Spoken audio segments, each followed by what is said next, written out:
चलो निकालो चैप्टर, निकालो क्रिमिनल प्रोसीजर कोड। पहले हम 10 मिनट बेटा इसको एक बार रिकैप कर लेते हैं जो हमने लास्ट क्लास में पढ़ा था। चलो क्रिमिनल प्रोसीजर कोड कब आया था? 1973 में। डेट क्या था? 1 अप्रैल 1973 आया था। चलो क्रिमिनल प्रोसीजर कोड में हमने सबसे पहला बात क्या पढ़ा था? ऑफेंस पढ़ा था। चलो ऑफेंस में और क्राइम में क्या डिफरेंस है? ऑफेंस में और क्राइम में क्या डिफरेंस है? देखो हमने क्या बोला था, ऑफेंस में बेटा कितने लोग होने चाहिए? ऑफेंस का कंडीशन क्या था? ऑफेंस कब होगा? पहला क्या था बेटा? Human being plus mens rea plus actus rea plus injury. ठीक है, ये चार चीज था। तो हम क्या बोलेंगे? ये ऑफेंस हो चुका है, ये ऑफेंस हो चुका है। ठीक है, अब मेंस रिया में भी बेटा बहुत सारे टाइप होते हैं। जब मैं आपको इंडियन पिनल कोड पढ़ाऊंगा ना तब मैं आपको मेंस रिया का टाइप बताऊंगा। ठीक है, अभी के लिए सिर्फ मेंस रिया याद रखो। हमने क्या बोला था? ऑफेंस में क्या होना चाहिए? Human being, mens rea, actus rea और इंजरी। लेकिन क्राइम में क्या बताया था? क्राइम में क्या होना चाहिए? सिर्फ दो चीजें। क्या? मेंस रिया प्लस एक्टस रिया। मेंस रिया मतलब गिल्टी माइंड, एक्टस रिया मतलब इलीगल एक्ट। तो देखो सिर्फ मेंस रिया और इलीगल एक्ट है तो क्राइम है। लेकिन मान लो आप ह्यूमन बीइंग हो और आपने इंजरी किसी को किया है, वो ऑफेंस तो है लेकिन क्राइम कब होगा? जब मेंस रिया होगा प्लस एक्टस रिया होगा। तो अगर आपको एग्जाम में डिफरेंस पूछ दे गलती से कि बेटा ऑफेंस में और क्राइम में डिफरेंस बता दो, तो क्या बोलोगे कि ऑफेंस में चार चीजें होती है, human being, mens rea, actus rea और इंजरी। जबकि क्राइम में मेंस रिया और एक्टस रिया होगा तो क्राइम होगा। यानी अगर सिर्फ ह्यूमन बीइंग और इंजरी है तो वो सिर्फ क्या है? ऑफेंस है। करेक्ट है? बताओ ऑफेंस कितने टाइप के हमने पढ़े थे? दो टाइप के, बेलेबल और नॉन बेलेबल। बेलेबल मतलब जहां पे बेल मिलेगा और नॉन बेलेबल मतलब जहां पे बेल नहीं मिलेगा। हमने डिफरेंशिएशन कैसे किया था? अगर किसी ऑफेंस की पनिशमेंट 3 साल से ज्यादा है तो नॉन बेलेबल है और 3 साल से कम है तो बेलेबल है। ठीक है, बेलेबल ऑफेंस लेस सीरियस होता है, non bailable offence more serious होता है। ठीक है, अब इसको हमने और एक्सप्लेन किया था दो और डिफरेंट ऑफेंसेस से, कॉग्निजेबल और नॉन कॉग्निजेबल। कॉग्निजेबल में अरेस्ट बिना वारंट के किया जा सकता है और नॉन कॉग्निजेबल में अरेस्ट वारंट लगता है। अब अगर बिना अरेस्ट वारंट के अरेस्ट हो रहा है, इट मींस क्राइम ज्यादा सीरियस है, तो मोर सीरियस है इसका मतलब नॉन बेलेबल है, और नॉन कॉग्निजेबल लेस सीरियस है इसका मतलब बेलेबल है। तो जितने भी नॉन बेलेबल ऑफेंस होते हैं वो क्या कहलाते हैं बेटा? कॉग्निजेबल। और जितने भी बेलेबल होते हैं वो क्या कहलाते हैं? Non cognizable. करेक्ट है? कोई डाउट यहां तक? एक होता है एंटिसिपेटरी बेल। एंटिसिपेटरी बेल का मतलब आपको डर है कि मुझे कुछ क्राइम में फंस सकता हूं तो आप कोर्ट से क्या लेके रखते हैं? Anticipatory bell. कोर्ट से क्या लेके रखते हैं? Anticipatory bell. बेल का मतलब क्या बताया था? Temporary relief from judicial custody. और आपको रखा कहां जाएगा? नॉन जुडिशियल कस्टडी में रखा जाएगा। इसको हम क्या बोलते हैं बेटा? बेल। करेक्ट है? फिर हमने इसके बाद क्या पढ़ा था सर? एफआईआर। जब भी आपने कोई कॉग्निजेबल केस देखा है तो आप पुलिस इंस्पेक्टर के पास जाके एफआईआर लिखवा सकते हैं। पुलिस इंस्पेक्टर तुरंत एक्शन लेगा। ठीक है, अगर पुलिस इंस्पेक्टर आपकी एफआईआर नहीं लिख रहा है तो कंप्लेन किसको करोगे? सुपरिटेंडेंट ऑफ पुलिस को। और सुपरिटेंडेंट ऑफ पुलिस क्या करेगा? खुद से एफआईआर लिखेगा और इन्वेस्टिगेशन भी स्टार्ट कर देगा। करेक्ट है? लेकिन 155 में हमने क्या पढ़ा था कि अगर आपने कोई नॉन कॉग्निजेबल ऑफेंस होते हुए देखा है तो आप पुलिस इंस्पेक्टर के पास जाएंगे, वो तुरंत आपकी एफआईआर लिख भी लेगा लेकिन एक्शन तुरंत वो नहीं लेगा। अब ध्यान से सुनना बेटा, एफआईआर में एक बातें और याद रखो। एक होता है बेटा daily case register, DCR, daily case register. ठीक है, जैसे मान लो ध्यान से सुनना, अगर मान लो ए ने बी को ठोका, कार से एक्सीडेंट हो गया, ठीक है, लेकिन बी को ज्यादा इंजरी नहीं आई, छोटी मोटी डैमेज होगी। जैसे अभी रीसेंट बताता हूं, रोशनी के पापा का रीसेंट एक्सीडेंट हुआ है। करेक्ट है? अब उसमें ध्यान से एक फैक्ट को देखना, हुआ क्या उनके साथ। रोशनी के पापा का एक्सीडेंट हुआ, अब जिसने एक्सीडेंट किया वो बंदा लेके हॉस्पिटल गया, ठीक है, बंदा लेके हॉस्पिटल गया और कुछ लोगों ने मदद की। अब उस लोगों ने क्या कर दिया, पुलिस कंप्लेन कर दी, पुलिस वाले आए, जिसने एक्सीडेंट किया उसको लेके गए, ठीक है। अब हुआ क्या कि जब पुलिस वाले उसको लेके गए, पुलिस वालों ने रिकॉर्ड कहाँ लिखा होगा, डेली केस रजिस्टर में, ठीक है। अब डेली केस रजिस्टर में जब केस एंट्री की गई, उसके बाद रोशनी के पापा को जब होश आया, जब हॉस्पिटल गए, तो उन्होंने फिर पुलिस वालों को बोला कि जब उसने फाइन का पैसा पे कर दिया, पुलिस वालों को बोला इनको छोड़ दो। इसका मतलब उस इंसान के ऊपर एफआईआर लॉन्च ही नहीं हुआ, डेली केस रजिस्टर में से केस काट दिया, क्योंकि जिसके साथ इंसिडेंस हुआ उस वही इंसान क्या बोल रहा है कि सर मैं कोई एफआईआर लॉन्च नहीं करवाना चाहता, बिकॉज जब मुझे कॉम्पनसेशन देने की वो तैयार ही है, मुझे हॉस्पिटल भी ले गया, तो इंसान अच्छे नेचर का है, ठीक है आप इसको कैंसिल कर दीजिए। तो डेली केस रजिस्टर से बात एफआईआर तक नहीं पहुंची। आपने एक मूवी देखी है दृश्यम की, जो दृश्यम बोल रहा हूं, सिंघम की जो ओरिजिनल मूवी है ना, जो साउथ की मूवी है, उसमें देखना, उसमें दिखाया गया है कि विलन्स आते हैं और क्या बोलते हैं, एसपी आता है और क्या बोलता है, बेटा तूने एफआईआर लिखी है क्या, और वो क्या बोलता है, एफआईआर सर मैंने दर्ज कर दी है। अगर एफआईआर दर्ज नहीं होता तो मतलब मैटर कौन से होता, डेली केस रजिस्टर्ड में होता, तो उसको फाड़ के फेंक दिया जाता। लेकिन एक बार एफआईआर के कॉपी में रजिस्टर्ड हो गई तो अब तुम केस लॉन्च होगा ही होगा। तो जब भी हम कभी एफआईआर लिखवाने के लिए जाते हैं तो डायरेक्टली एफआईआर वो नहीं लिखते, वो क्या करते हैं, डेली केस रजिस्टर में आपका मैटर डाल देते हैं। अब उनको लगता है कि यस मैटर बहुत ही जेन्युइन है, तो वो क्या करेंगे बेटा, एफआईआर में उसको कन्वर्ट करेंगे और फिर जाके किसको कंप्लेन करेंगे, मजिस्ट्रेट को। फिर मजिस्ट्रेट क्या ऑर्डर देगा, इन्वेस्टिगेशन, इंक्वायरी एंड ट्रायल। समझ में आया पूरा मैटर कैसे चलता है। तो सुनो, अब लॉ मेकर क्या बोल रहा है कि सर जो हम एफआईआर करते हैं अगर नॉन कॉग्निजेबल केस का है तो पुलिस वाले तुरंत एक्शन नहीं लेंगे, किसके पास जाएंगे, वो मजिस्ट्रेट के पास। मजिस्ट्रेट परमिशन देगा तो क्या होगा बेटा, इन्वेस्टिगेशन, इंक्वायरी और ट्रायल। लेकिन अगर आपका कॉग्निजेबल ऑफेंस होगा तो पुलिस तुरंत एक्शन लेगी, यानी वो इन्वेस्टिगेशन तो स्टार्ट कर देगा, इंक्वायरी और ट्रायल किसके कहने पे होगा, कोर्ट और मजिस्ट्रेट के कहने पे। इतनी बातें समझ में आ गई, कोई डाउट तो मुझे बताओ। जब हम मजिस्ट्रेट को कंप्लेन करेंगे तो मजिस्ट्रेट क्या ऑर्डर देगा, investigation plus inquiry plus trial. अच्छा बताओ, इन्वेस्टिगेशन में करते क्या है, स्पॉट पे जाते हैं, फैक्ट एंड सर्कमस्टेंसेस इकट्ठा करते हैं, एविडेंसेस और सस्पेक्टेड पर्सन को हम अरेस्ट कर सकते हैं, इतना ही होता है। उसके बाद कहां जाना पड़ेगा, कोर्ट में। फिर अपना पुलिस रिपोर्ट तैयार करेगा, किसको फाइल करेगा, मजिस्ट्रेट को।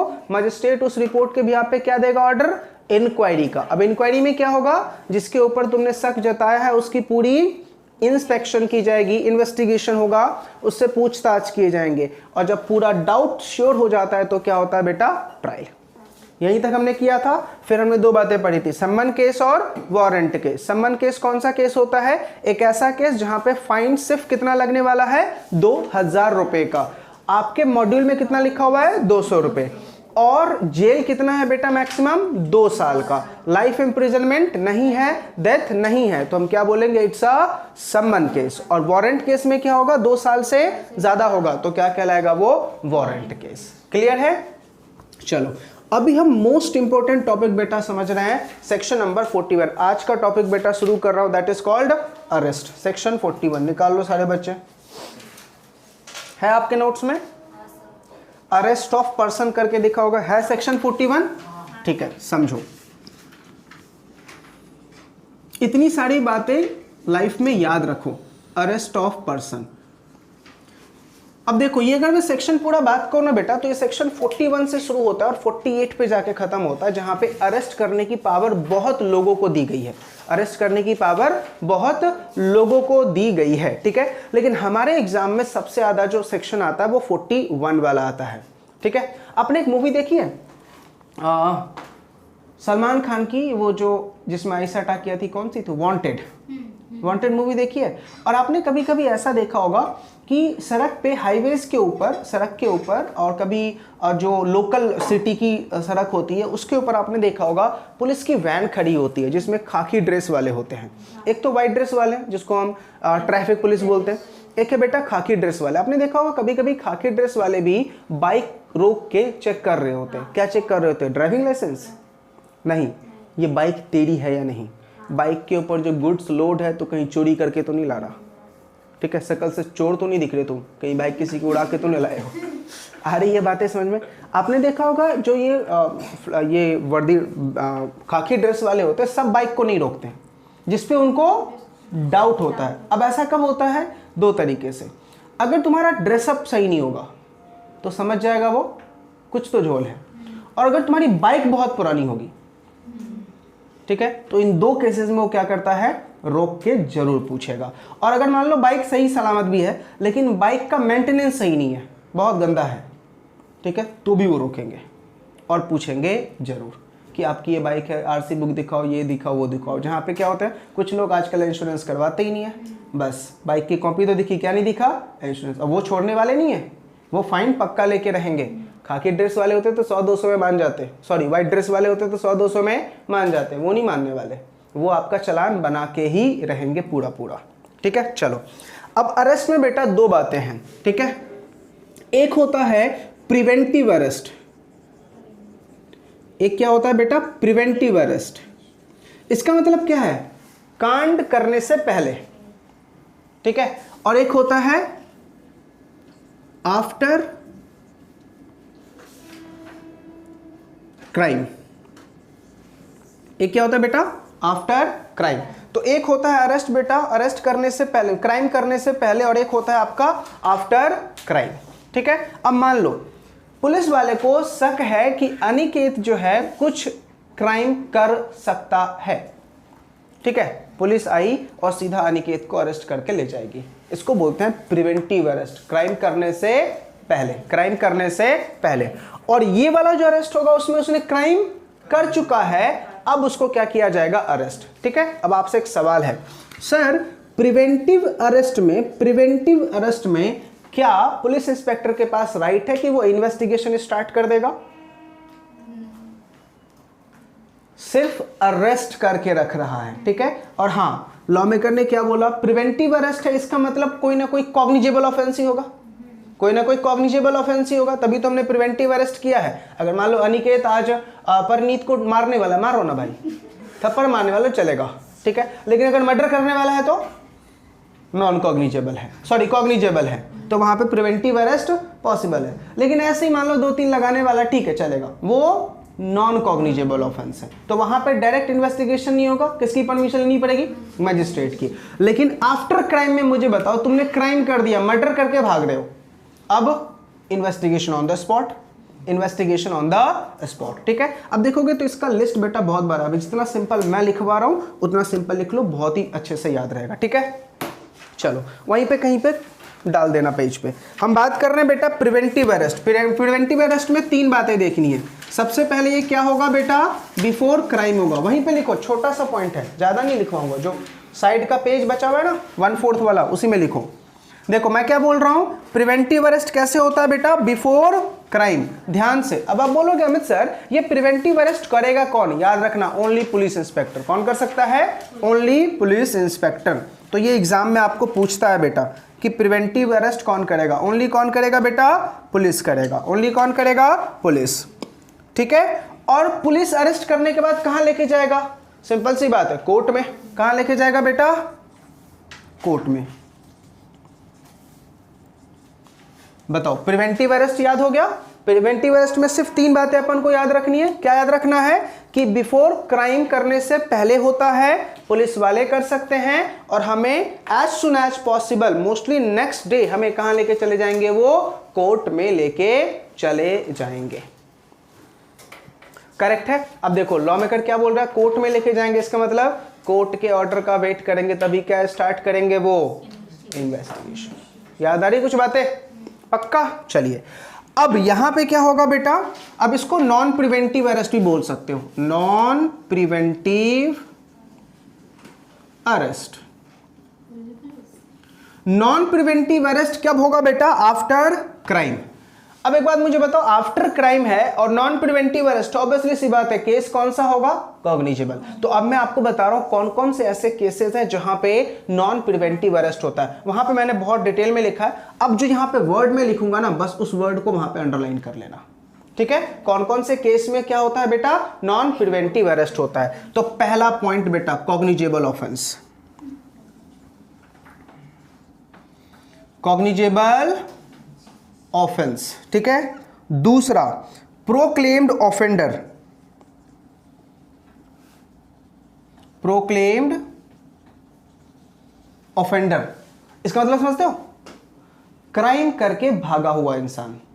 अपन अगर रिसेंट एग्जांपल की बात करें तो नीरव मोदी की, ठीक है, विजय माल्या, ये सब क्या है बेटा, क्राइम करके भागे हुए इंसान है, जिसको हम क्या बोलते हैं, प्रोक्लेम्ड ऑफेंडर। तो इसको अरेस्ट किया जा सकता है बिना वारंट के।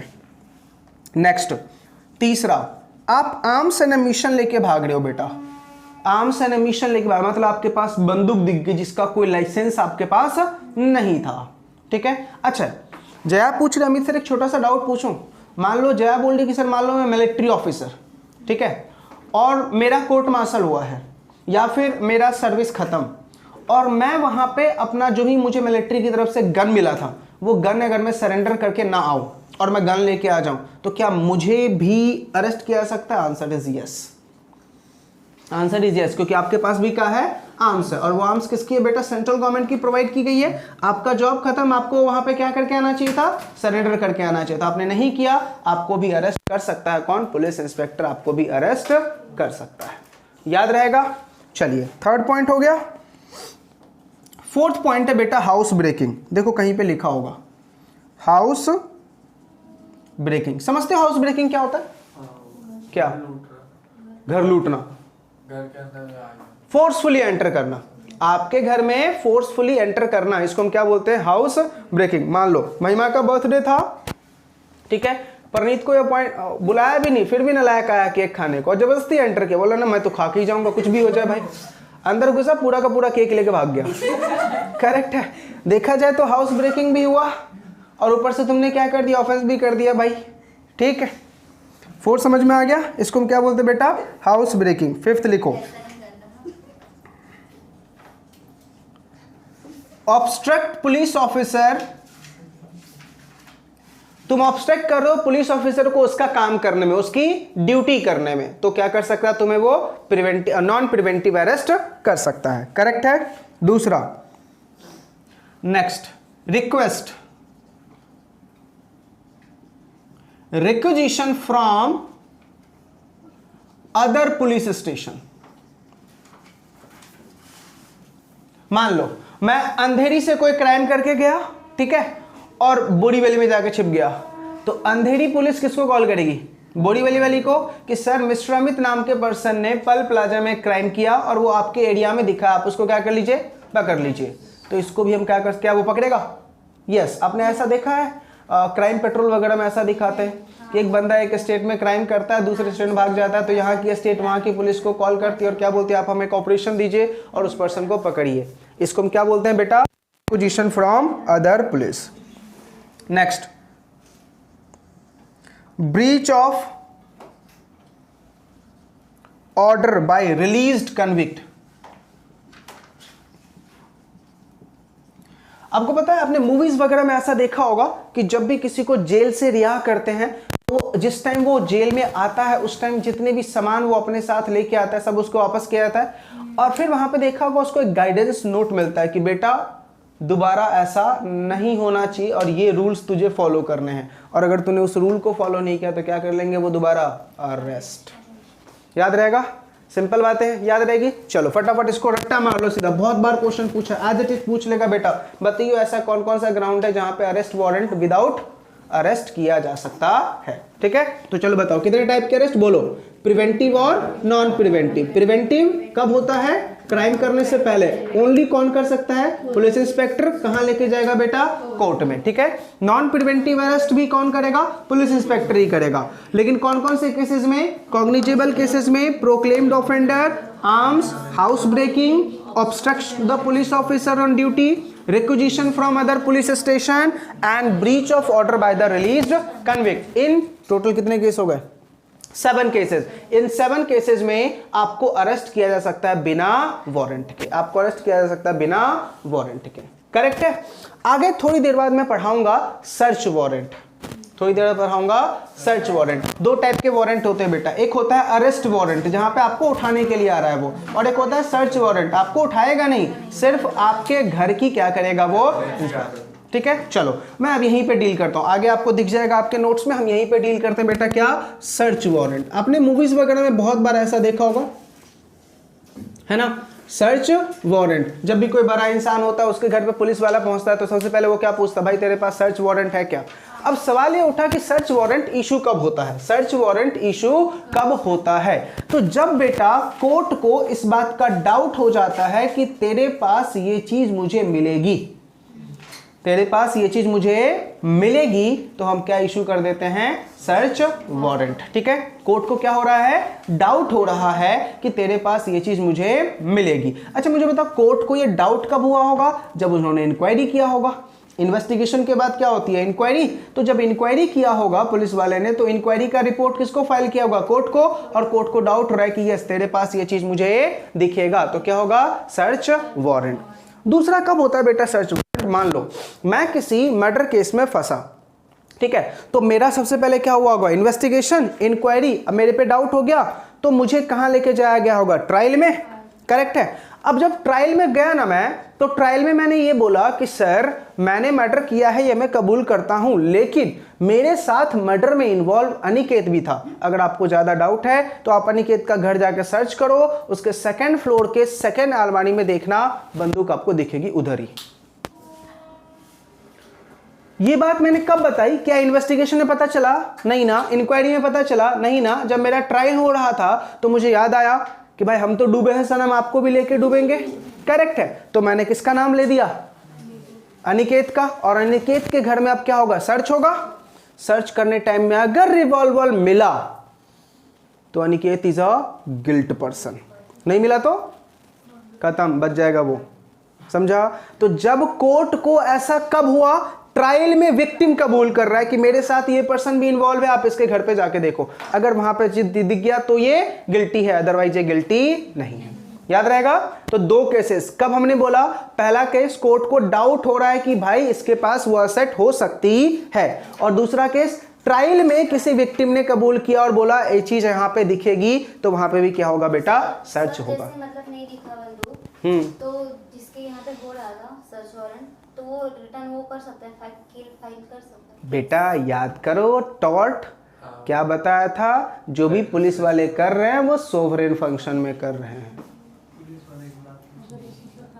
अरे ये बातें समझ में, जो भी कर रहा है पुलिस वाला वो क्यों कर रहा है बेटा, सोवरेन फंक्शन में। और मैंने टॉर्ट में क्या पढ़ा था, सोवरेन फंक्शन के अगेंस्ट कंप्लेन नहीं हो सकती है, जब नॉन सोवरेन फंक्शन होगा तो ही कंप्लेन हो पाएगा। सर्च वारंट समझ में आ गया। तो जनरली जब कोर्ट को डाउट होता है या इंटेरोगेशन के टाइम अगर कुछ इंफॉर्मेशन मिली तो ही क्या होती है बेटा, सर्च वारंट होती है, अदरवाइज नहीं।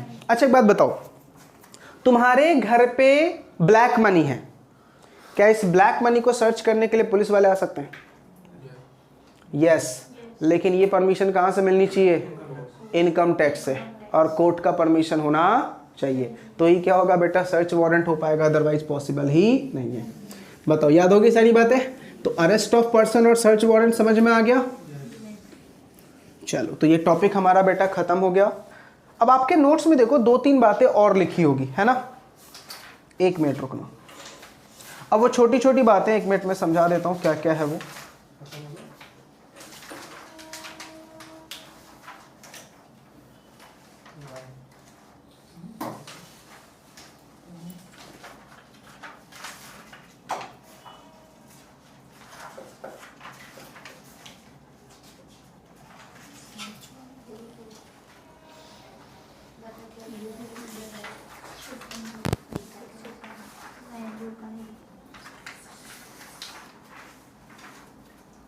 देखिए हमने पेज नंबर 161 पे क्या पढ़ा, अरेस्ट वारंट पढ़ लिया, ठीक है।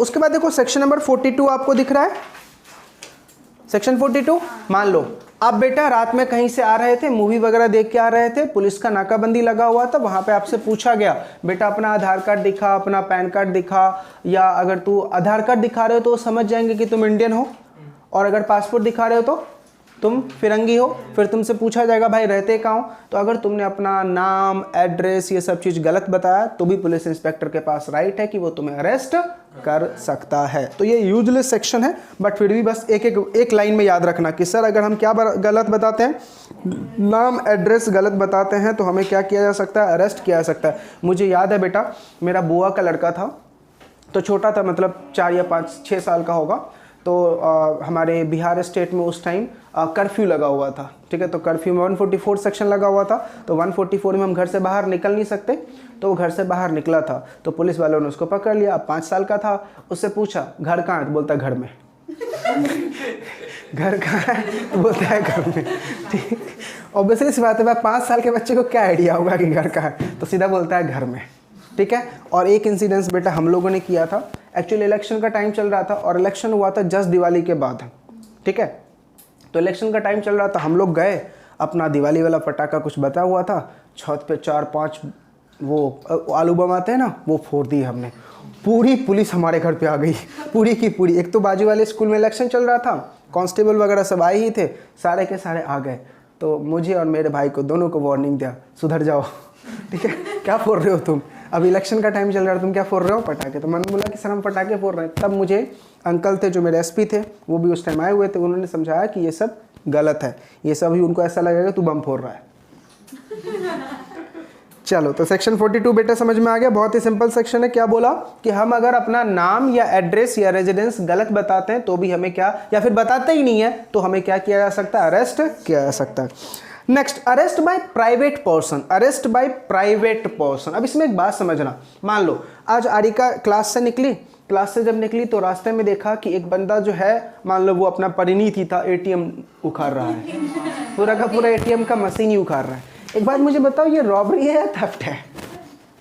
ये रॉबरी है ना, इसका मतलब कौन सा केस हो गया, कॉग्निजेबल। कौन सा केस हो गया, कॉग्निजेबल। अब ये सीधा कहाँ जाएगी, नीचे वाले पुलिस स्टेशन जो है अपना बिल्डिंग के जस्ट सामने में, वहां पे गया और कंप्लेन लिखाया। क्या एक्शन लेगा police inspector? Yes, on the spot वो क्या लेगा बेटा, एक्शन लेगा, क्योंकि इसने कौन सा केस होते हुए देखा है, कॉग्निजेबल। कौन सा केस होते हुए देखा, कॉग्निजेबल। कॉग्निजेबल का मतलब होता है एक ऐसा केस जहां पे पुलिस इंस्पेक्टर बिना अरेस्ट वारंट के तुझे उठा के लेके जाएगा, और नॉन कॉग्निजेबल में अरेस्ट वारंट चाहिए, ठीक है। तो मैंने अभी एग्जांपल क्या दिया बेटा कि अगर आरिका ने कौन सा केस होते हुए देखा है, कॉग्निजेबल, तो वो नियरेस्ट पुलिस स्टेशन के पास जाके कंप्लेन करेगी, और अगर मान लो क्या यही अरेस्ट कर सकती है, कंप्लेन करेगी तो 154 में जाएगा।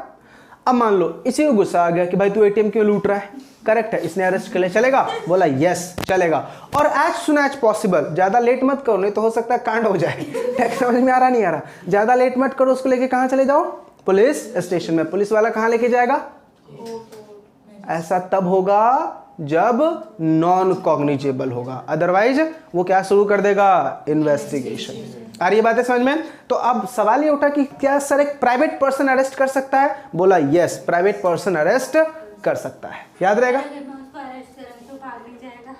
तो ये तो आपकी रिस्पॉन्सिबिलिटी, अरेस्ट करो, इसलिए तो बोला एज सुन एज आप कहां लेके चले जाओ, पुलिस स्टेशन में। एज सुन एज कहां लेके चले जाओ, पुलिस स्टेशन में। समझ में आ रहा? और ऐसा तब करना बेटा जब अपने अंदर हिम्मत हो, ना हिम्मत हो तो छूने का भी नहीं, ठीक है, नहीं तो पता नहीं कुछ भी कर दे वो सामने वाला इंसान। करेक्ट है, याद रहेगा। तो ये है बेटा हमारा section number 43, arrest by a private person.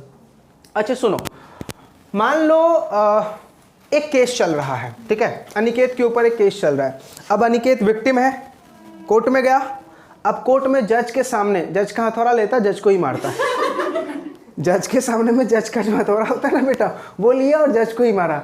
अब मुझे बताओ क्या जज के पास राइट है कि इसको अरेस्ट कर सकता है? Answer is yes. ऑब्वियसली सी बात है भाई, तो किसको उठा रहा है हथौड़ा, वो सीधा उठा के जेल में डालेगा भाई। अब इसके बाद तू गिल्ट हो या ना हो, वो सीधा उठा के कहाँ डालेगा, जेल में डालेगा।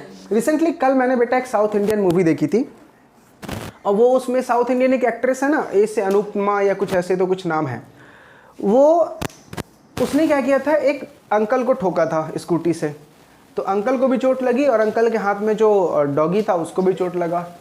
तो अंकल ने केस फाइल कर दिया, तो नॉर्मल मजिस्ट्रेट के पास गए। अब मजिस्ट्रेट जो थे वो भी 60+ थे, ठीक है, और जिसको ठोका था इसने वो भी। अब ये गई वहाँ पे सेल्फी वेल्फी लेते होते गई और फिर वहाँ पे पूछा लेट कैसे हो गए, तो सर सेल्फी निकाल रही थी उसमें लेट हो गया, ठीक है। उसके बाद दूसरा सवाल, तुमने इसको ठोका कैसे, तो बोलते देखो सर मैं स्कूटी से आ रही थी, ये बुढ़ा उधर से आ रहा था, बुढ़े ने साथ में डॉगी ले रखा था, मुझे दिखा नहीं मैंने उड़ा दिया, ठीक है। तो अब जज बोल रहा है तू बार बार बुढ़ा क्यों बोल रही है भाई, मैं भी बुढ़ा ही हूँ, करेक्ट। तो अब जज ने क्या बोल दिया, उसको एलिगेशन फाइन लगा दिया। क्या, सबसे पहला तूने जो इनको ठोका उसके लिए तुझे 20,000 रुपये देने पड़ेंगे। दूसरा, तूने जानवर को भी ठोका तो 10 दिन एनिमल्स जो होता है ना, क्या बोलते हैं उसको, हाँ टेक केयर सेंटर, वहाँ पे जाओ, 10 दिन तुम एनिमल्स की सेवा करोगे। और तूने 3 बार बुढ़ा बुढ़ा बोला है, ठीक है। अब तुम्हें कहाँ जाना पड़ेगा, ओल्ड एज होम में 10 दिन सेवा करनी पड़ेगी, ठीक है। ये पनिशमेंट किसने सुनाया, कोर्ट ने सुनाया, ठीक है। तो कभी कभी बेटा ऐसे इंसिडेंट्स भी हो जाता है कभी। अब आपने देखा होगा सनी देओल की मूवी में, आपने देखा होगा सनी देओल डायलॉग दे, जज साहब फाड़ दो कानून की किताबें। बेटा अभी कोर्ट में जाके बोल, तुझे फाड़ देगा जज। समझ में आ रहा नहीं आ रहा, तुम्हें फाड़ देगा जज। वो उसके सामने बोल के जाके देखो कि भाई फाड़ डालो कानून की किताबें, फाड़ डालो आप गीता रामायण सब, बेटा तुझे फाड़ देगा वो। समझ में आ रहा नहीं आ रहा। तो जज के पास ही बेटा राइट किस चीज का है कि वो आपको अरेस्ट कर सकता है। क्लियर। तो ये है बेटा आपका सेक्शन नंबर 44, ठीक है। चलो अब बेटा ध्यान से अरेस्ट कैसे की जाती है, सेक्शन नंबर 46, ठीक है। पहले यहां तक रिकैप करो, हमने 41 में 2 अरेस्ट पढ़े, प्रिवेंटिव और नॉन प्रिवेंटिव, ठीक है। अच्छा 42 में क्या बोला, अरेस्ट बाय प्राइवेट पर्सन, और फिर उसके बाद क्या पढ़ा, अरेस्ट बाय मजिस्ट्रेट, या कोर्ट का जज भी आपको अरेस्ट कर सकता है अगर वहां पे कोई भी। अच्छा मुझे बताओ, कोर्ट में गलत हरकतें करना, जैसे आपने देखा होगा मूवीज वगैरह में दिखाते हैं, कोर्ट में लोग टमाटर फेंक देते हैं, चप्पल फेंक देते हैं जज के ऊपर, इसको क्या बोलते हैं, कंटेम्प्ट ऑफ कोर्ट। क्या बोलते हैं इसको, कंटेम्प्ट ऑफ कोर्ट। कोर्ट की बातों का उल्लंघन करना, it's called contempt of court. कहीं पे लिख लो ये वर्ड, आपको एग्जाम में कभी ना कभी ये वर्ड दिखेगा। कंटेम्प्ट ऑफ कोर्ट का मतलब कोर्ट की मर्यादा को तोड़ना, हिंदी में अगर जानो तो कोर्ट की मर्यादा को तोड़ना, it's called contempt of court. अब देखिए बेटा अरेस्ट कैसे किया जाएगा, तो मुझे बताओ अरेस्ट करने की पावर तो ओनली किसके पास है, पुलिस इंस्पेक्टर के पास, लेकिन ये ऑर्डर कहां से आएगा, मजिस्ट्रेट के पास से आएगा। ध्यान सुनो, विदाउट मजिस्ट्रेट अरेस्ट करके पुलिस इंस्पेक्टर रख सकता है ओनली 24 आवर्स, कितना, 24 घंटे।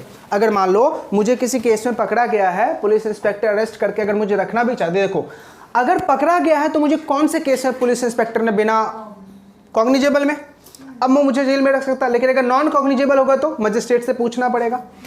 अगर आपका कॉग्निजेबल केस है तो मुझे मैक्सिमम कितने टाइम तक रख सकता है, 24 आवर्स। उसके बाद उसको कहां लेके जाना पड़ेगा, मुझे कोर्ट में या मजिस्ट्रेट के पास। अब मजिस्ट्रेट अगर बोलता है तो मुझे अरेस्ट करके रखा जा सकता है, कितने महीने तक, कितने दिनों तक, 15 डेज। कितने दिनों तक, 15 डेज।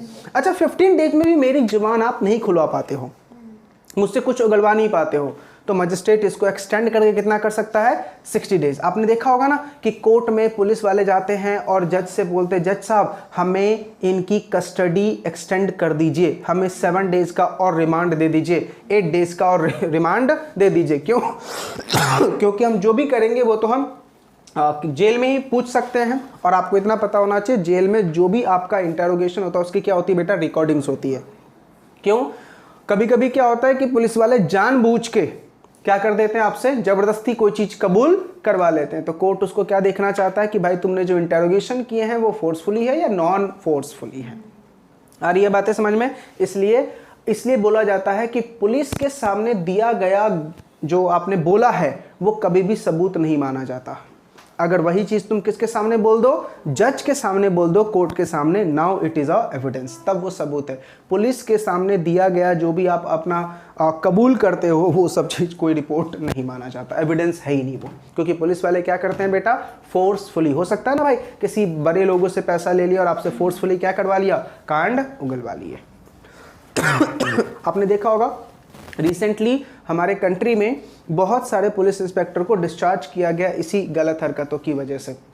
बहुत सारे पुलिस, खासकर यूपी के बहुत सारे पुलिस को डिस्चार्ज किया गया था क्योंकि उन्होंने फेक एनकाउंटर्स किए थे। ठीक है, और फोर्सफुली इनकाउंटर भी किए थे जहाँ पे रातों रात विक्टिम को उड़ा दिया। क्यों उड़ा दिया? क्योंकि उस क्राइम में कोई ना कोई बड़ा पर्सन, लीडर्स वगैरह इन्वॉल्व थे, तो अब अगर वो जुबान खोल देता तो लीडर्स की लग जाती ना, इसलिए वो क्या करते हैं बेटा, रातों रात कांड ही खत्म कर देते हैं। आई बातें समझ में? कोई डाउट? पक्का याद रहेगा? तो ये हमने क्या पढ़ लिया बेटा, अरेस्ट हाउ टू मेड। तो बताओ अरेस्ट में कितने टाइम याद रखना है? 24 आवर्स मैक्सिमम कौन रखता था? पुलिस वाला। उसके बाद कहाँ लेके जाएगा? मजिस्ट्रेट के पास, और मजिस्ट्रेट ऑर्डर कितने दिनों का देगा? 15, और उसको और एक्सटेंड करके कितना हो सकता है? 60। 60 से ज़्यादा जाना है तो कोर्ट से परमिशन लेके आनी पड़ेगी। याद रहेगा? चलिए, इसी के साथ बेटा हमारा अरेस्ट का टॉपिक खत्म हो गया। ठीक है, चलो अब एक छोटा सा इंसिडेंस बताता हूँ। आपने एक मूवी देखी है OMG? OMG मूवी में मुझे बताओ, परेश रावल जी ने अपना केस खुद लड़ा था? क्या ऐसा मूवी में ही होता है कि रियल में ऐसा राइट है हमारे पास? ऐसा राइट हमारे पास है कि अगर आपका कोई वकील नहीं है, you can defence your case own self. आप अपना केस खुद से डिफेंस कर सकते हो। ठीक है, तो अब ध्यान से सुनो। जब हम वकील लेके जाते हैं या कोर्ट हमें वकील अपॉइंट करके देता है तो उसको हम क्या बोलते हैं? Public prosecutor. क्या बोलते हैं उसको? Public prosecutor. और अगर कोर्ट ने मुझे मान दो मुझे बोल दिया कि बेटा तू अपना केस खुद से डिफेंस कर सकता है तो उसको बोलते हैं प्लीटर। क्या बोलते हैं उसको? प्लीटर। याद रहेगा? ठीक है, तो जस्ट ये याद रखना, एग्जाम में कोई ऐसा पूछेगा नहीं, और पूछे तो बस यही 2 लाइन लिख के आना है। कोर्ट के वकील को क्या बोलते हैं बेटा? Public prosecutor. और जब मैं अपना डिफेंस खुद से ले रहा होता हूं, खुद से कर रहा हूं, तो उसको हम क्या बोलते हैं? प्लीटर। ये राइट हमें कॉन्स्टिट्यूशन ऑफ इंडिया से ही मिला हुआ है। क्लियर है? चलिए, अब जो बातें बता रहा हूं बेटा, most and most important section कौन सा बेटा? Section number 30। सेक्शन 30 बहुत इंपॉर्टेंट है, इसके ऊपर तो प्रैक्टिकल क्वेश्चन बनता है बेटा। सेक्शन 30 हेडिंग क्या लिखा हुआ बेटा? imprisonment in lieu of fine। ठीक है, in lieu of fine। आपने हम कंपनी लॉ पढ़ रहे हैं, आपने कंपनी लॉ में फाइन देखा है कैसे लिखा होता है? जैसे हमने डिविडेंड का चैप्टर याद करो, डिविडेंड में क्या लिखा हुआ है? कंपनी को 18% इंटरेस्ट देना पड़ेगा अगर कंपनी 30 डेज के अंदर में डिविडेंड नहीं देती है तो, और ऑफिसर इन डिफॉल्ट 1000 रुपये पर डे का फाइन भरेंगे और जेल जाएंगे। कितना जेल था? 2 साल जेल जाएंगे। अच्छा, अब ध्यान सुनना, और वहां पे लिखा होता है और बोथ लिखा होता है। तो हमारे जनरली हमारे लॉ में फाइन कैसे लिखा होता है? जेल और फाइन और बोथ, जेल और फाइन और बोथ। ठीक है, समझना, बहुत टेक्निकल बात।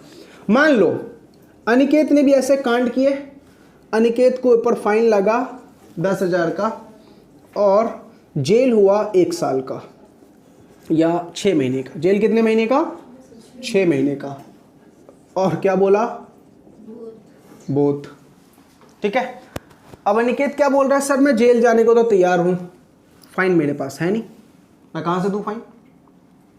ठीक है, तो आप ऐसा करो, मेरा फाइन ही बढ़ा दो, सॉरी जेल ही बढ़ा दो।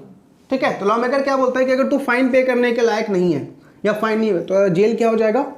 एक्सटेंड हो जाएगा। मैक्सिमम कितना एक्सटेंड हो सकता है? तो बोला जितना तुझे नॉर्मल जेल दिया गया है उसका 1/4, उसका 1/4, उसका 1/4। जिस कांड के लिए जितना जेल अलाउड है उसका मैक्सिमम कितना? 1/4। उससे ज्यादा एक्सटेंशन आपको जेल का नहीं हो सकता। किसके बदले में? फाइन के बदले में। मुझे अगर फाइन पे करने को नहीं जम रहा तो मैं जेल जा सकता हूं, एक्स्ट्रा मेरा जेल हो सकता है, लेकिन कितना? टोटल जेल का मैक्सिमम कितना? 1/4। अब ये बात तो हमें बेटा रटनी पड़ेगी कि कौन से कोर्ट को क्या पावर है। ठीक है, जैसे फॉर एग्जांपल डिस्ट्रिक्ट कोर्ट क्या डेथ का ऑर्डर इशू कर सकता है? तो ये तो हमें पढ़ना पड़ेगा ना, हम ऐसे डायरेक्ट तो नहीं बोल सकते, पढ़ना पड़ेगा हमें कि सर डिस्ट्रिक्ट कोर्ट के पास क्या फांसी की सजा देने की औकात है? क्या डिस्ट्रिक्ट कोर्ट के पास लाइफ इंप्रिजनमेंट देने की औकात है? क्या मजिस्ट्रेट के पास लाइफ इंप्रिजनमेंट देने की औकात है? तो पहले हमें इन बातों को समझना पड़ेगा, फिर हम इसका क्या निकाल सकते हैं बेटा? कैलकुलेशन। ठीक है, तो जहां पे चैप्टर खत्म होता है वहां पे आ जाओ। देखो सबसे लास्ट में पेज नंबर बता रहा हूं आपका 172। ठीक है, समझना। और फिर सेक्शन जब भी 30 पढ़ना तो 172 पेज को रिवाइज जरूर करना। देखो वहां पे सेक्शन 28 और 29 करके आपको दिख रहा है, सेक्शन 28 सेक्शन 29। तो पहले क्या पढ़ना 28 29, फिर क्या पढ़ना 30। ठीक है, तो देखो सेक्शन नंबर 28 में क्या लिखा हुआ है, 3 बातें लिखी हुई है। हाई कोर्ट जो है एनी टाइप ऑफ सेंटेंस दे सकता है, ऐसे ही याद रखो, एनी टाइप ऑफ, इसका मतलब फांसी की सजा भी सुना सकता है, लाइफ इंप्रिजन भी सुना सकता है। अच्छा, रिगीरियस इंप्रिजनमेंट एक होता है, एक होता है सिंपल इंप्रिजनमेंट और एक होता है रिगीरियस। काम भी करवाए जाएंगे, जेल में भी रहोगे और साथ में काम भी करना पड़ेगा, इसको बोलते हैं बेटा रिगीरियस। एक होता है काला पानी की सजा, सुना, काला पानी की सजा।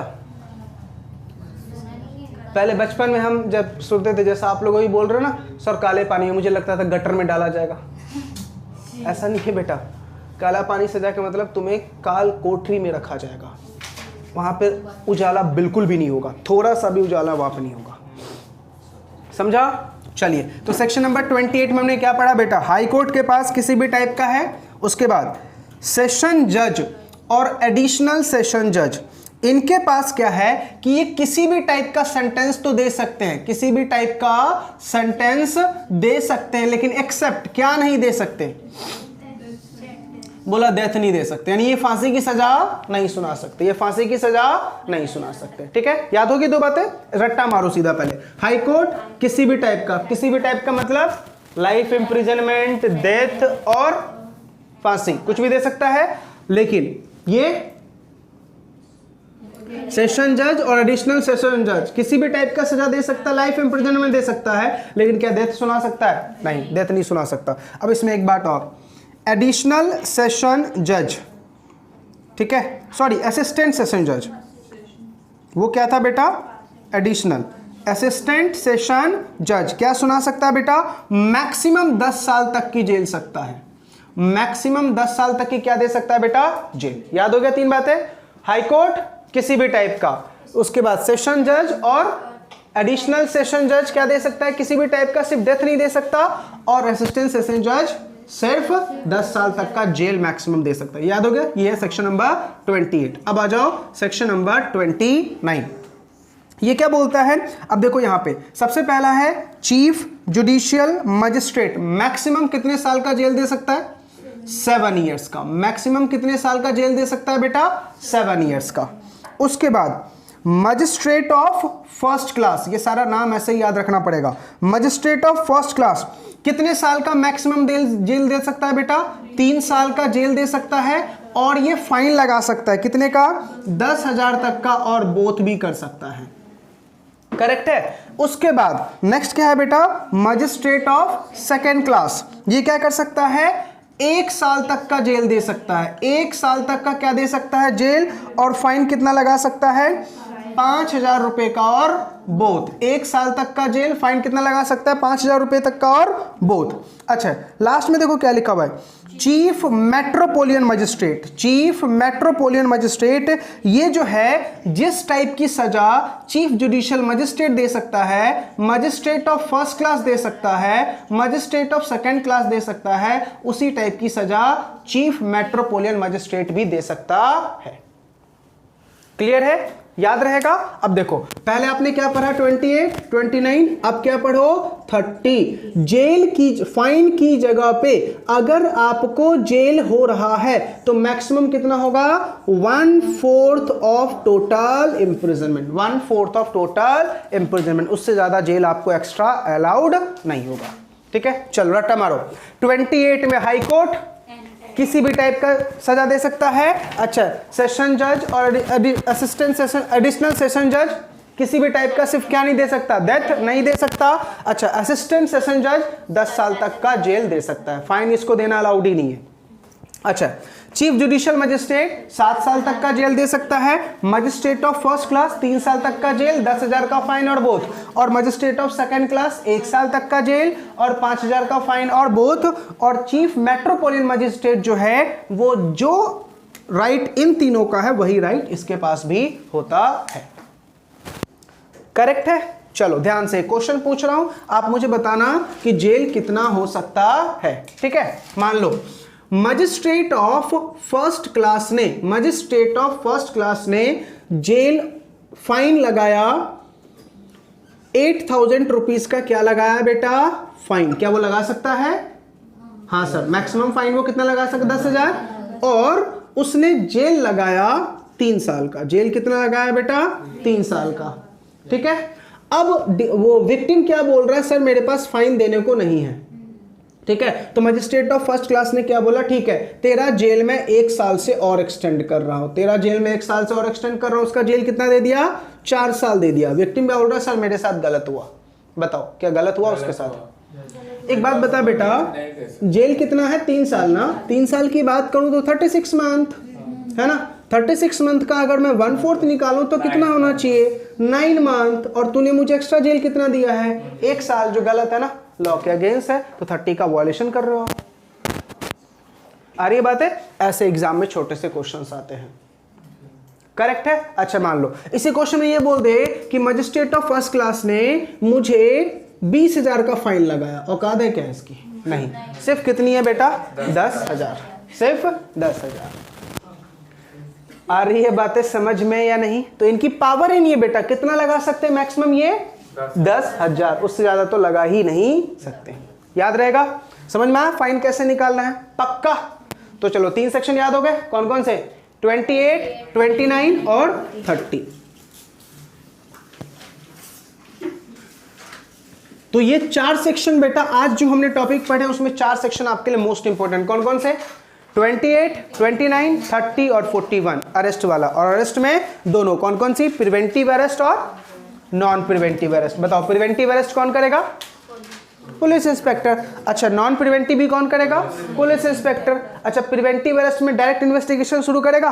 नहीं। कहां लेके जाओगे? कोर्ट में। नॉन प्रिवेंटिव में डायरेक्ट। आ रही है बातें समझ में? क्योंकि वहां पे अरेस्ट वारंट इशू होता है। चलिए तो हमने 3 टॉपिक हमारा बेटा कंप्लीट।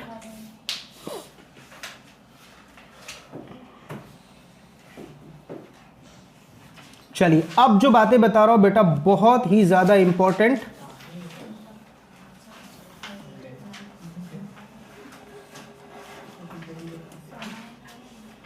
देखो आपके टॉपिक में लिखा हुआ है सम्मन और वारंट। मिला? सम्मन एंड वारंट।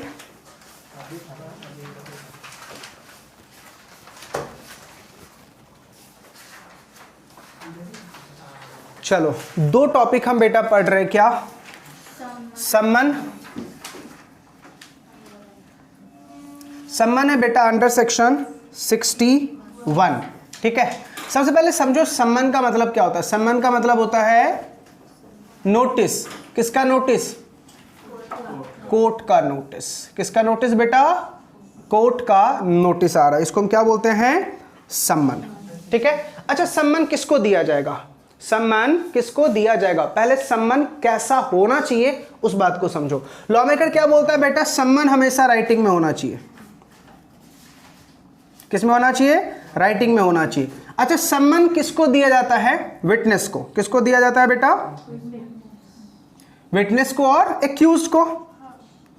विटनेस को भी सम्मन दिया जाएगा, भाई प्रेजेंट होना है। और एक्यूज को क्या बोला जाएगा? भाई इस दिन तुझे आना है। तो सम्मन किसको दिया जाएगा? विटनेस को और एक्यूज्ड को। अच्छा किसके ऑर्डर पे होगा? Order of court. किसके ऑर्डर पे होगा बेटा? Order of court. किस लिए होगा? टू प्रेजेंट हिमसेल्फ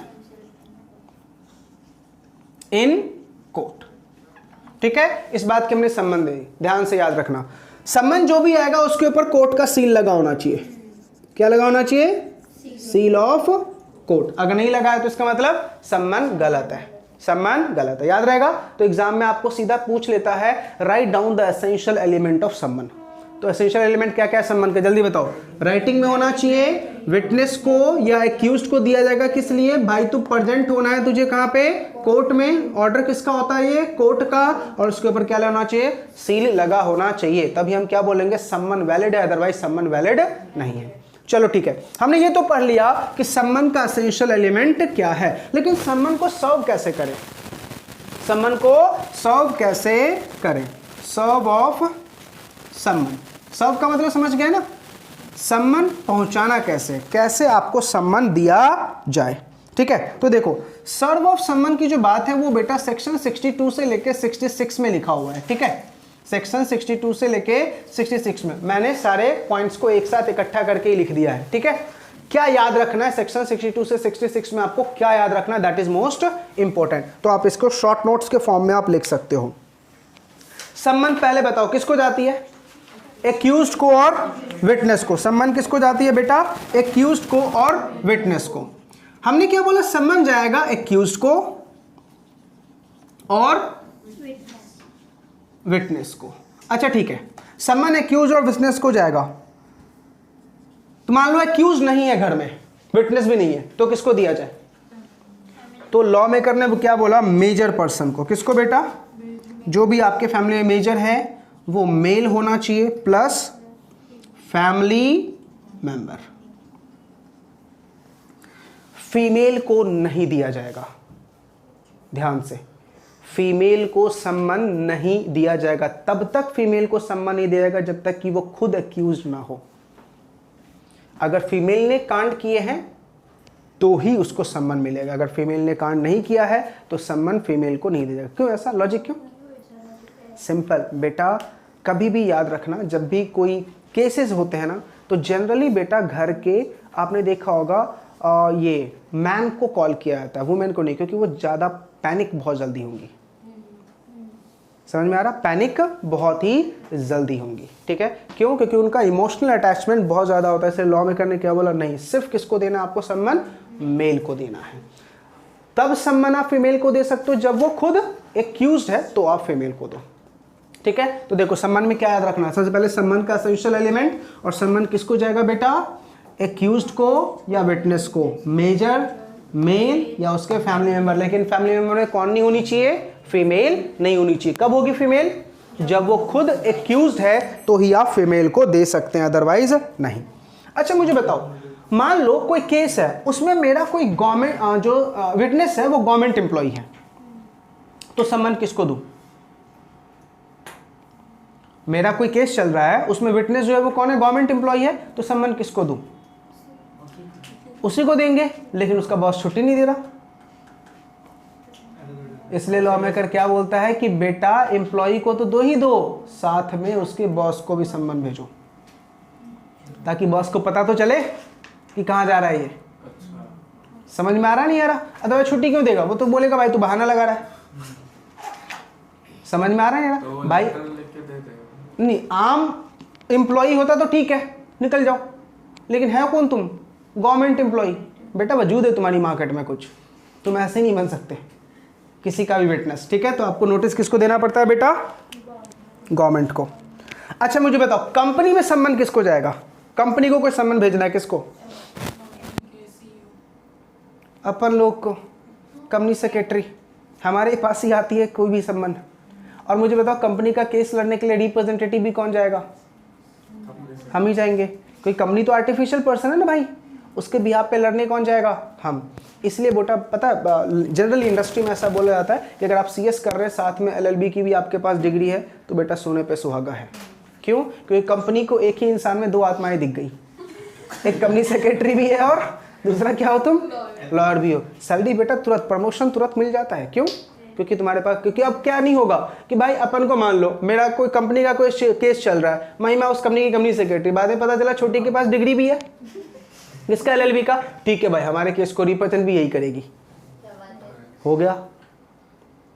अब इससे पता है कंपनी को फायदा होता है, भाई बाहर वाले लॉयर को बुलाएगा तो 10 करोड़ मांगेगा, ये तो अपनी है, 1 करोड़ में काम बन जाएगा। समझ में आ रहा नहीं आ रहा? दो प्रोफेशनल डिग्री नहीं यूज कर सकते ना? किसने बोला? ऐसा तब होता है जब आप जॉब करते हैं। एक टाइम पे एक इंसान दो जगह पे नहीं हो सकता ना, लेकिन अगर तुम प्रोफेशनल हो तो करो ना। इसलिए तो बोल रहा हूं बेटा, नॉन मुंडू टाइप बनना, मुंडू टाइप बिल्कुल नहीं। नॉन मुंडू टाइप मतलब अपनी दुकान खोल के बैठो, ठीक है, दूसरे की दुकान पे नहीं जाना है। हाँ हाँ, लेकिन तुम्हारे पास प्रोफेशनल होना चाहिए, कंपनी में जॉब नहीं होनी चाहिए। वही ना, अब करूंगा नहीं पैसा करना। अब अगर मान लो तुमको जॉब कर रहे हो ना, तो बेटा एक सर्टिफिकेट सरेंडर करनी पड़ती है, हाँ वही सरेंडर। एक सर्टिफिकेट सरेंडर करनी पड़ती है। अगर तुम SCS का जॉब कर रहे हो तो LLB की, और LLB का जॉब कर रहे हो तो CS की। करेक्ट है। और लेकिन अगर तुम अपने प्रोफेशन में हो, दुकान खोल के बैठे हो, तो सबकी प्रैक्टिस करो ना, दिक्कत क्या है। अच्छा मतलब फॉर्म होगा तो हाँ, फर्म होगा तो कुछ भी कर सकते हो। आ रही है बातें समझ में। जैसे मैं नॉन मोनू टाइप में आता हूँ, ठीक है, तो मैं टीचिंग भी कर सकता हूँ। और मान लो अपना मैंने इंस्टीट्यूट से क्या ले लिया, COP ले लिया, तो क्या कर सकता हूँ, प्रैक्टिस भी। समझ में आ रहा। LLB भी निकाल दिया तो क्या कर सकता हूँ, केस भी लड़ सकता हूँ। आ रही है बातें समझ में या नहीं। पक्का। तो सम्मान समझ में आ गया। मुझे बताओ, कंपनी का केस होगा तो सम्मान किसको जाएगा, कंपनी सेक्रेटरी को, या फिर मान लो डायरेक्टर ने जिसको भी ऑथराइज कर रखा, बोर्ड ऑफ डायरेक्टर, उनको चला जाएगा। याद रहेगा। पक्का। खत्म हो गया बेटा सम्मान। सम्मान में याद क्या रखना है, सम्मान का एसेंशियल एलिमेंट और सम्मान भेजना किसको है, बस इतनी बातें याद रखनी किसने बेटा, सम्मान में।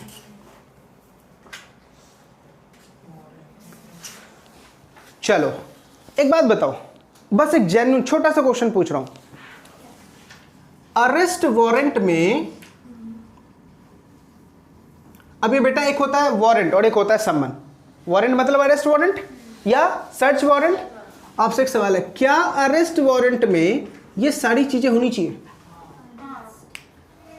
क्या अरेस्ट वारंट में सम्मन के सारे फीचर होने चाहिए? और साथ में ये भी तो लिखा होना चाहिए कि भाई किस गुनाह पे तो उसको अरेस्ट करने को आ रहा है, और अरेस्ट वारंट किसके नाम का है। ठीक है, मान लो अनिकेत के नाम पे क्या परनीत को उठा के ले जा सकता है, या अनिकेत के छोटे भाई को ले जा सकता है? नहीं। यहाँ पे गेम थोड़ी चल रहा है, चलो ठीक भाई वो नहीं है तो वो नहीं है तो वो। समझ में आ रहा है नहीं आ रहा? पक्का। एक मेरे दोस्त के साथ बेटा ऐसा ही इंसिडेंस हुआ था। वो नालायक घर पे गया था ऐसी छठ पूजा में, छठ मनाने के लिए, ठीक है। तो उसके भाई की शादी फिक्स हुई थी, तो छठ के टाइम में उसके भाई की शादी भी थी। भाई भाग गया अपनी गर्लफ्रेंड के साथ, ठीक है। अब बिरादरी में लड़की वालों ने क्या बोला, हमारा तो नाक कट गया। हमारे दोस्त को जो, हाँ उसी साल वो 18 का हुआ था, बैठा दिया उसको मंडप पे जबरदस्ती, और जो उसकी भाभी बनने वाली थी उसके साथ क्या करवा दी, इसकी शादी। ठीक है, ये आया तो उखड़ा उखड़ा सा इसका चेहरा था, ठीक है। लेकिन हम लोगों ने बोला तो ऐसे होगा कुछ। 4 साल बाद हमें पता चला कि नालायक शादी कर चुका है। 4 साल बाद, वो भी कैसे पता चला, तो 3 to 4 years बाद जब हमारा CS खत्म होने का, तो वो फिर से घर गया। तो हमने एक दिन ऐसे ही मस्ती मस्ती में कॉल लगा दी उसके घर पे, तो किसी लड़की ने उठाया। तो हमने पूछा सोमेश किधर है, तो बोला कि आ रहे हैं, वो बाहर गए हैं। तो फिर हमने पूछा आप कौन बोल रहे हैं, तो बोलती है मैं उनकी वाइफ बोल रही हूँ। हमारे तो दिमाग ही हिल गए कि भाई ये शादी कब हुई इसकी। ठीक है, फिर जब वो आया तो हमने उससे पूछा भाई ये कांड क्या कर दे तूने फैला रखे। तब उसने सारा बताया कि भाई ऐसे ऐसे मेरे साथ हो गया। मैं तुझे क्या बताता, मैं शादी करके आया हूँ, वो भी 18 साल की एज में। मैं CS के अभी फाउंडेशन में ही हूँ, और मैं तुझे क्या बताता, मैं शादी करके आया हूँ, ज़बरदस्ती मेरे साथ हो गई। ठीक है, तो ऐसा ही हुआ था। तो इसलिए लॉ मेकर क्या बोलता, नहीं बेटा जब भी आप कोई विटनेस वगैरह भेज रहे हो तो जिसका है उसके नाम का लिख के भेजो। ठीक है, ऐसा नहीं कि उसके नाम पे कोई भी आ जाएगा। आपने एक मूवी देखी है ये सिंघम, उसमें याद है विक्टिम कांड करके आता है तो उसको एक गांव पुलिस स्टेशन, गांव वाले पुलिस स्टेशन में आके हाजिरी लगानी पड़ेगी। ठीक है, वो नहीं आता है, अपने जगह पे किसी और को भेजता है। क्या वो एक्सेप्ट करता है? Not allowed. जिसका है वही आएगा। समझ में आया? और वो मूवी में रियल इंसिडेंस दिखाया गया है बेटा। ऐसे इंडिया में ऐसा ही होता है कि जिसका हाजिरी होता है वो नहीं आता, उसके जगह पे कोई ना कोई उसका चेला चपाटा आता है। ठीक है, और पुलिस वाले एक्सेप्ट भी करते हैं। है भी तो उन्हीं के पर्सन ना, तो क्यों नहीं एक्सेप्ट करेंगे वो। समझ में आ गया? तो ये बेटा छोटा सेक्शन था, सेक्शन नंबर 70। आपको देखो अरेस्ट वारंट करके लिखा होगा, तो सिंपल याद रखना है उसमें वैलिड होना चाहिए सारे सम्मान। ठीक है, उसके बाद देखो आपको शायद सर्च वारंट वहां पे दिखेगा, है? चलो अब सर्च वारंट कौन इशू कर सकता है, दैट इज मोस्ट इंपॉर्टेंट। ठीक है, बस खत्म बेटा, चैप्टर खत्म होने को है, ज्यादा नहीं है अब। सेक्शन नंबर 93 क्या डील करता है बेटा? Search warrant. तो देखो वहां पे 3 रीजन लिखे हुए, जो रीजन मैं आपको ऑलरेडी बता चुका हूं। जब कोर्ट को डाउट है कि भाई तेरे पास मुझे कुछ मिल सकता है, तो वो क्या इशू करेगा? सर्च वारंट इशू करेगा। अब ध्यान से देखो बेटा, सर्च वारंट किसको जाती है? तो बोला सर्च वारंट जाएगी, कौन इशू कर सकता है? District magistrate. कौन इशू कर सकता है? District magistrate. लिख लो वहां पे, कौन इशू कर सकता है? डिस्ट्रिक्ट मजिस्ट्रेट या चीफ जुडिशियल मजिस्ट्रेट, या चीफ जुडिशियल मजिस्ट्रेट, या chief metropolitan magistrate. Chief metropolitan magistrate या मेट्रोपोलियन मजिस्ट्रेट।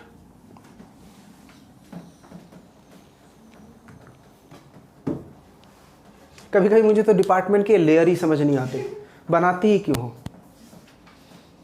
एक होता है चीफ, एक होता है नॉन चीफ। जैसे हमने पढ़ा था ना डायरेक्ट टैक्स में, chief principal chief commissioner of direct tax, फिर chief commissioner of direct tax. हमारे सारे टैक्स के पैसे का वेस्टेज इधर ही हो रहा होता है, सबकी सैलरी में ही जाते हैं। तो देखो क्या क्या हमने बोला, कौन इशू कर सकता है बेटा सर्च वारंट? डिस्ट्रिक्ट मजिस्ट्रेट, दूसरा चीफ मेट्रोपोलियन मजिस्ट्रेट, फिर चीफ जुडिशियल मजिस्ट्रेट, और फिर मेट्रोपोलियन मजिस्ट्रेट। ये लोग क्या कर सकते हैं बेटा? सर्च वारंट इशू कर सकते हैं।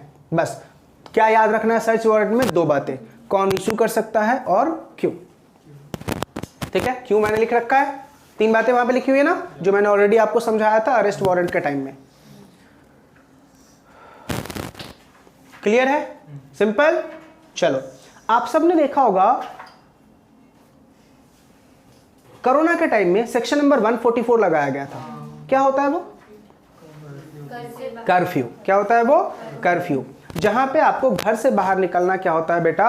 अलाउड नहीं होता है। ऐसा कब लगाया जाता है? When there is some emergency. When there is some emergency. अब मुझे बताओ, कोरोना जो था it's not a only state wise emergency, ये क्या था? पूरी national wise, world wise emergency थी। इसलिए बेटा हर एक कंट्री ने क्या लगाया था? Section number 144। अब देखो हमारे कंट्री में सेक्शन नंबर 144 था, उनकी कंट्री में जो भी हो, ठीक है, लेकिन हमारे कंट्री में क्या है? Section number 144। तो आपके एग्जाम में कभी कभी बेटा 144 के ऊपर भी सवाल आ जाता है कि 144 कब लगता है? जब नेशनल इमरजेंसी या फिर कंट्री वाइज इमरजेंसी होती है, तो क्या लगता है बेटा?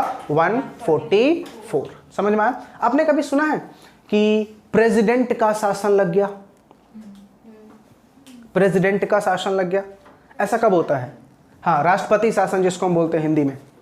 ऐसा कब लगता है? जब स्टेट लेजिस्लेचर अपना फंक्शनिंग बंद कर देता है। फॉर एग्जांपल मान लो महाराष्ट्र के सीएम कौन है? उद्धव ठाकरे जी। अगर मान लो उद्धव ठाकरे जी आज रात में रिजाइन कर देते हैं, तो बेटा अभी इलेक्शन तो होने वाला नहीं है ना, सीएम के लिए तो वेट करना पड़ेगा ना। टिल जब तक कोई नया नहीं आता तब तक किसका लगेगा शासन? राष्ट्रपति। इसका मतलब सेंट्रल की चलेगी। अभी तक किसकी चल रही थी? स्टेट की। अब किसकी चलेगी? सेंट्रल की। आ रही है बातें समझ में या नहीं? जैसे बिहार में जब इलेक्शन हुआ, तो जब इलेक्शंस में डिफॉल्ट पाया गई कि बिहार में जो इलेक्शन हुआ है उसमें गलत तरीके से विन हुआ है, तो कितनी बार आपने देखा होगा न्यूज़ में आए थे सवाल कि नीतीश कुमार जी अपना इस्तीफा देने वाले हैं। अगर मान लो वो दे देते तो क्या हो जाता? राष्ट्रपति शासन लगता, जब तक कि वहाँ पे दोबारा इलेक्शन कंडक्ट नहीं होता। याद रही बात है? चलिए, तो ये बेटा जस्ट एक जनरल नॉलेज था। चलो नेक्स्ट देखो, आपके लॉ में लिखा होगा सेक्शन नंबर 129 करके, देखो होगा आपके नोट्स में, अनलॉफुल असेंबली। अनलॉफुल असेंबली मिला कहीं पे? देखो आपको टॉपिक होगा। हाँ हाँ वही, यस वही, इसको बोलते हैं बेटा अनलॉफुल असेंबली।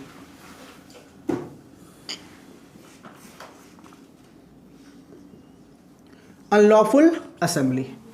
आपको याद है कोरोना के टाइम में 144 तो लगा ही लगा, लेकिन जब 144 को धीरे धीरे हटाया गया तो उस टाइम भी आपने देखा था वहां पे क्या बोला गया था? 5 या 5 से ज्यादा लोगों की गैदरिंग मुझे नहीं चाहिए। ठीक है, अब अगर मान लो ऐसा ऑर्डर आया, ठीक है, अब महिमा क्या बोल रहे हैं? अमित सर मेरा तो राइट टू फ्रीडम खत्म हो रहा है, कॉन्स्टिट्यूशन ऑफ इंडिया में तो मुझे राइट टू फ्रीडम मिला है। बेटा नो डाउट आपको राइट टू फ्रीडम मिला है, लेकिन अभी नहीं है। अभी क्यों नहीं है? Because there is some situation, इसी वजह से आपको नहीं है। तो अगर मान लीजिए आप राइट टू फ्रीडम का वहां पे गाना गाओगे तो बिल्कुल नहीं मिलेगा। क्यों? क्योंकि राइट टू फ्रीडम का गाना कब मिलता है? जब कोर्ट गवर्नमेंट ने कुछ अलग से लॉ पास नहीं किया। तो जब मैं आपको बेटा कॉन्स्टिट्यूशन ऑफ इंडिया पढ़ाऊंगा तो वहां पे आपको दो बातें समझाऊंगा बहुत इंपॉर्टेंट। एक तो है बेटा आर्टिकल 14 से लेके आर्टिकल 32 जो डील करता है कॉन्स्टिट्यूशनल फंडामेंटल राइट्स, इसको हम क्या बोलते हैं, फंडामेंटल राइट्स, आर्टिकल 14 से लेके 32। वहीं पे बेटा आपको directive principle of state policy पढ़ने को मिलेगा, आर्टिकल नंबर 37 से लेके 51 तक directive principle of state policy मिलने को मिलता है। इसका मतलब क्या होता है, directive principle of state policy का मतलब है जब भी गवर्नमेंट कोई लॉ बनाएगी तो कंट्री का हित रखेगी, ध्यान रखेगी। ठीक है, मुझे बताओ, आपको फ्रीडम है, राइट टू फ्रीडम है, लेकिन राइट टू फ्रीडम है उसके साथ अभी क्या लगा हुआ है 144 ना, रीजन है ना, उसकी वजह से हमने क्या लगाया आपके ऊपर, फ्रीडम के ऊपर रिस्ट्रिक्शन लगाया। तो जब फ्रीडम के ऊपर रिस्ट्रिक्शन लग रहा है तो गवर्नमेंट कौन से पावर का इस्तेमाल कर रहा है, directive principle of state policy का। हमारे पास भी एक राइट है क्या, directive principle of state policy. अब एक बात बताओ, क्या दोनों अपनी अलग अलग बातों को डील करता है ना। फंडामेंटल राइट क्या बोलता है कि भाई तुम्हारा अधिकार है, लेकिन गवर्नमेंट क्या बोल रहा है, नो डाउट तुम्हारा अधिकार है, हम छीन भी नहीं रहे, ठीक है, हम फॉर द टाइम बीइंग उसके ऊपर क्या लगा रहे हैं, रेस्ट्रिक्शन। जैसे जब मैं आपको फैक्ट्रीज एक्ट पढ़ाऊंगा, लेबर लॉ पढ़ाऊंगा, तो लेबर लॉ में आपको एक एक्ट पढ़ाऊंगा जिसका नाम है मिनिमम वेजेस एक्ट। ठीक है, जब मिनिमम वेज एक्ट आया तो इंडस्ट्री ने क्या बोला, it's unconstitutional law, it's unconstitutional. क्यों, क्योंकि हमें कॉन्स्टिट्यूशन ऑफ इंडिया में right to freedom of trade है। ठीक है, अब एक बात बताओ, मैं बिजनेस कर रहा हूं और जया क्या बोल रहे हैं, अमित सर आपके बिजनेस का सैलरी मैं डिसाइड करूंगी कि आप कितना दोगे। हु आर यू, भाई कौन हो आप सैलरी डिसाइड करने वाले, बिजनेस मेरा, और गवर्नमेंट क्या बोल रहे हैं कि आपको इतना मिनिमम वेज देना पड़ेगा। इसलिए लॉ में इंडस्ट्री ने क्या बोला, इट्स अनकॉन्स्टिट्यूशनल। अब लॉ मेकर क्या बोल रहा है, भाई ये अनकॉन्स्टिट्यूशनल नहीं है। क्यों नहीं है, तुमने लोगों का गलत इस्तेमाल किया। क्यों गलत इस्तेमाल किया, हमारी इंडिया में टोटल 29 स्टेट्स है, उसमें से 4 ही क्या है, मेट्रो सिटी है, बाकी सारी स्टेट अंडर डेवलप्ड है। अंडर डेवलप्ड स्टेट में क्या नहीं है, इंफ्रा नहीं है, वो अपनी नीड को पूरा करने के लिए क्या आते हैं, डेवलप स्टेट में। एक बात बताओ, तुम महाराष्ट्र में रहते हो, 10,000 में जॉब करोगे, नहीं करोगे, लेकिन बिहार का बंदा 100% करेगा। क्यों, पेट पालना है उसको। तो तुम क्या कर रहे हो, फायदा उठा रहे हो, किसके मजबूरी का, लोगों की मजबूरी का फायदा उठा के सैलरी क्या कर दी, कम कर दी। सैलरी क्या कर दी तुमने, कम कर दी। इसी वजह से हमने क्या इंटरफेयर करना पड़ा, directive principle of state policy लगा के हमने क्या बना दिया, मिनिमम वेजेस एक्ट। तो आप इसको अनकॉन्स्टिट्यूशनल नहीं बोल सकते। तो एग्जाम में मिनिमम वेज एक्ट की कॉन्स्टिट्यूशनल वैलिडिटी पे 5 नंबर का क्वेश्चन आ जाता है। तो वहां पे समझाऊंगा, जब मैं वो लॉ पढ़ाऊंगा तो वहां पे केस हुआ था, वो केस लॉ हमें याद रखना है। बताओ ये बातें समझ में आ गई। तो ये है बेटा आपका अनलॉफुल असेंबली, 5 या 5 से ज्यादा पर्सन को अलाउड नहीं होता है बेटा। चलिए, हमने समरी ट्रायल पढ़ लिया था, ठीक है। चलो एक लास्ट वर्ड है बेटा सीआरपीसी का, इशूइंग प्रोक्लेमेशन। लास्ट वर्ड है, शायद मेरे नोट्स में नहीं लिखा होगा, जो मैं लिख रहा हूं वो आप कॉपी कर लो। बाकी जितनी भी टॉपिक एक्स्ट्रा लिखी हुई है ना, सब कट कर देना, केस लॉ नहीं, सिर्फ टॉपिक। बताता हूं मैं कौन कौन से कट करने हैं। आजा, सेक्शन नंबर 82, इसको बेटा लिख लो, इशूइंग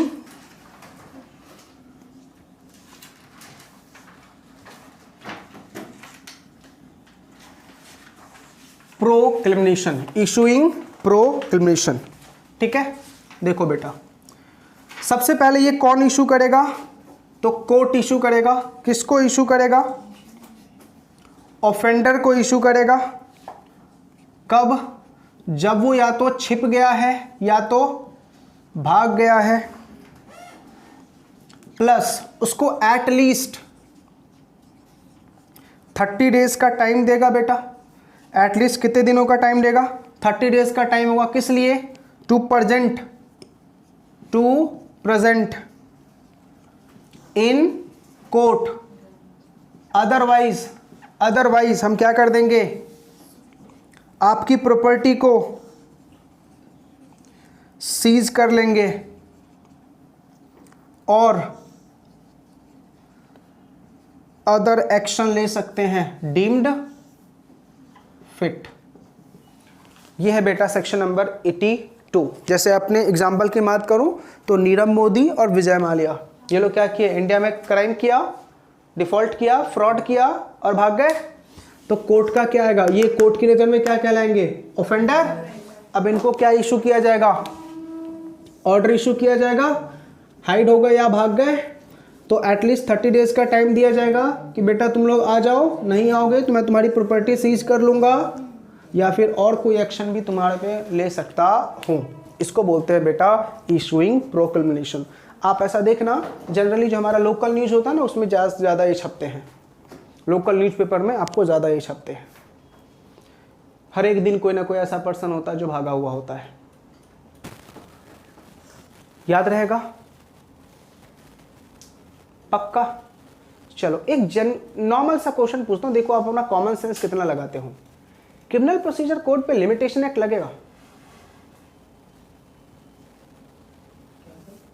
क्रिमिनल प्रोसीजर कोड पे क्या लिमिटेशन एक्ट लगेगा? लगेगा। ओनली तब जब सूट फाइल करना हो, अपील करना हो, एप्लीकेशन लगाना हो, तो ही क्या लगेगा बेटा, लिमिटेशन एक्ट का प्रोविजन अप्लाई होगा। क्योंकि हमने क्या पढ़ा था, सूट, अपील और application must be instituted, preferred और file within the period specified in schedule 1। जितना पीरियड दिया गया है उस पीरियड में फाइल हो जाना चाहिए, अदरवाइज फाइल करने को नहीं मिलेगा accept under section number 5, section 6, section 7। Section 5 क्या था, सफिशिएंट कॉज, सेक्शन 6 क्या था, माइनॉरिटी, और सेक्शन 7 क्या था, इनसेन, जो पागल हो जाता है। याद आ रही बात है? नहीं सर, वो तो आपको याद आई है। क्लियर? तो इसी के साथ बेटा ये चैप्टर खत्म हो गया आपका क्रिमिनल प्रोसीजर कोड 1973। छोटा सा चैप्टर था। अगली क्लास में बेटा हम पढ़ेंगे क्या, इंडियन पीनल कोड। ठीक है।